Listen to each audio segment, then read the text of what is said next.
Result pass.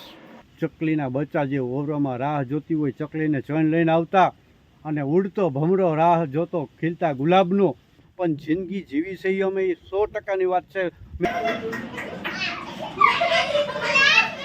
ખાઈ અને શાક ને રોટલો ને છાશ ને ડુંગળી દળો લોટ રોટલો ખાઈને હાથ કરાનો વટકાર ખાઈને જે હોઈ ગયા હોય ને પથારીમાં રહેતા હોય મોટી મોટી બિલ્ડિંગોમાં ને 8મી માળે 9મી માળે ને ફ્લેટમાં ને બંગલામાં બરાબર. અને આ વસ્તુ એની જિંદગીમાં કોઈથી જોવા નહીં મળે, કારણ કે આ વસ્તુ બાજુ વાવેતર ચાલુ છે. જો એક આ બાજુ વાવેતર ચાલુ, પછી જો એક આમાં અહીંયા ચાલુ.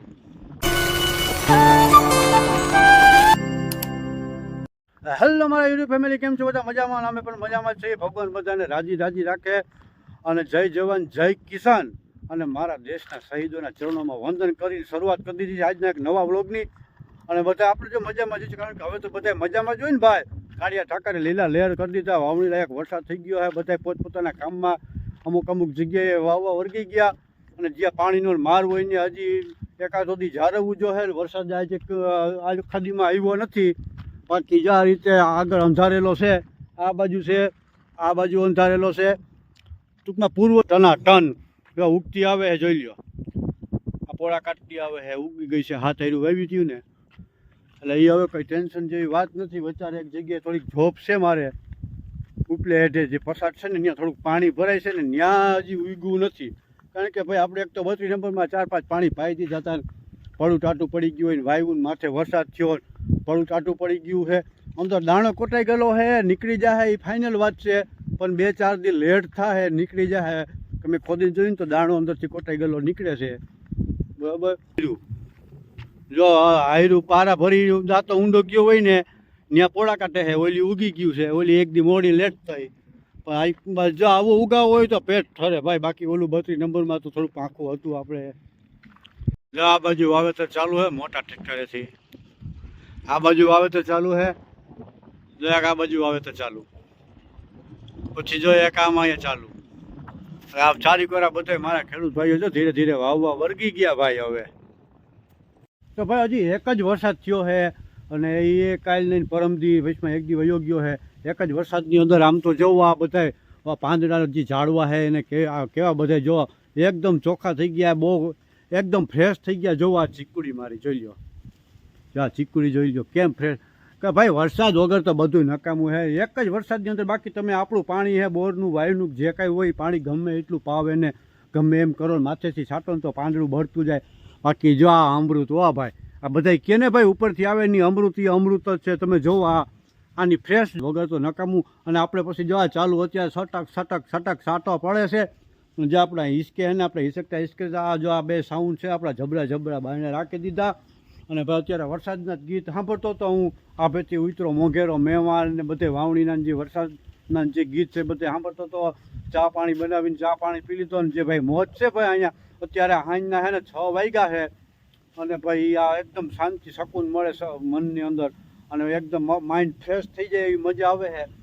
તો ભાઈ અમે છે ને ભાઈ પ્રકૃતિની ખોળામાં રહેનારા માણસો સહી, બરાબર. ત્યાં બીજા મોટા સિટીની અંદર રહેતા હોય મોટી મોટી બિલ્ડિંગોમાં ને 8મી માળે 9મી માળે ને ફ્લેટમાં બંગલામાં બરાબર.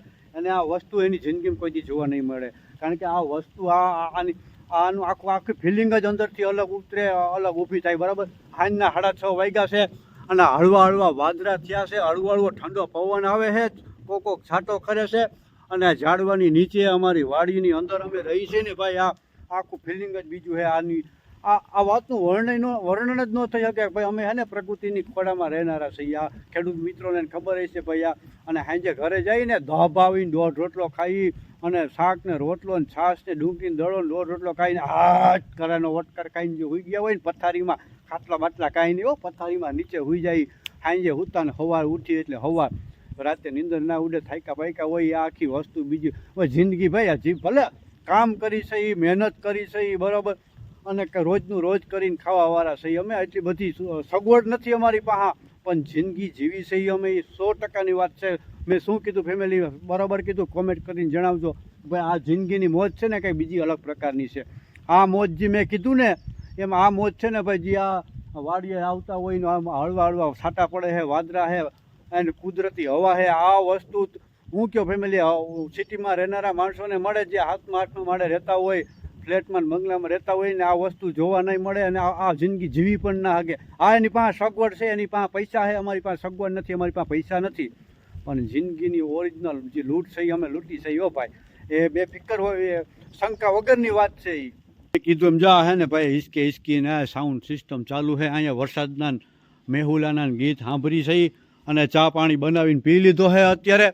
અને જા ભાઈ આ મોજ ખતમ ગજબ, આનું વર્ણન નથી થઈ શકે એમ એવી મોજ છે આ.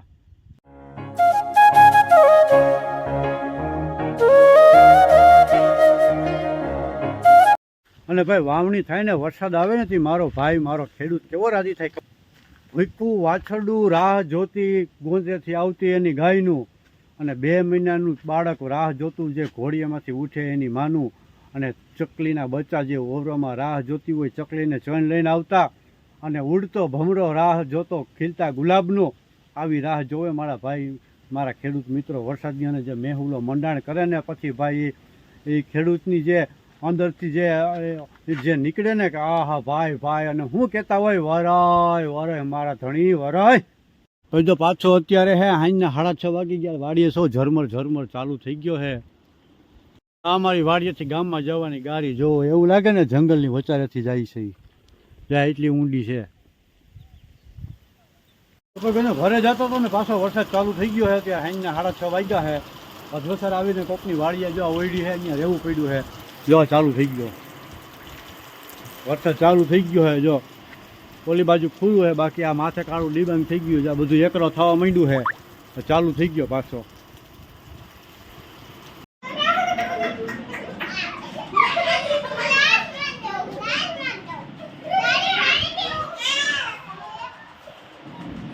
નિહાળેથી છોકરી છૂટ્યું થયું ને રજા પડી ગઈ ત્યાં મારે ઘીરે બીજી 2 ઢીંગલીઓ આવ્યું. તારું નામ શું બેન? પપ્પાનું નામ પ્રકાશભાઈ. આ પ્રકાશભાઈની છોકરી હે. તારું નામ બેન? એન્જલ બેન. હેમંતભાઈની છોકરી હે. અમારા હીરુબેનની બેન પડ્યું છે ને 2 જો ઘરે લઈ આવી રમવા. અને જો અત્યારે આ પોળો થવા આવ્યો છે. તમારા ઘરે તમારી રાહ નહીં જોતા હોય? ઘરે કીધા વગરની આવતી રહ્યું હે ને? એટલે ભાઈ ઘરે કીધા વગરની આવતી રહ્યું હે, પણ કંઈ ટેન્શન નથી. પપ્પાને ફોન કરી દીધા હે કે ભાઈ રમે છે, નકે વળી ગોતા ગોત થાય કા ભાઈ રમે, કંઈક રમે છે. હું રમું છું હે. તો આપણે ધાર્મીને પાસે જાણી ધાર્મી શેની પરીક્ષા હતી, પાસ થઈ કે ન પાસ થઈને હું થયું ને એવું કે બધું? તો ફેમિલી હું પાસ થઈ ગયો ને જ્ઞાન સાધનાની પરીક્ષા હતી. કઈ સ્કૂલમાં હતી? ડેલ્ટા. રિઝલ્ટ બતાવો જી. તો જા એનું રિઝલ્ટ આવી ગયું. જ્યાં રિઝલ્ટ પાસ. તમારા ધાર્મીબેન પાસ થઈ ગયા છે, એનું રિઝલ્ટ આજે આવી ગયું. અને અભિનંદન ધાર્મીબેન તમને. Thank you.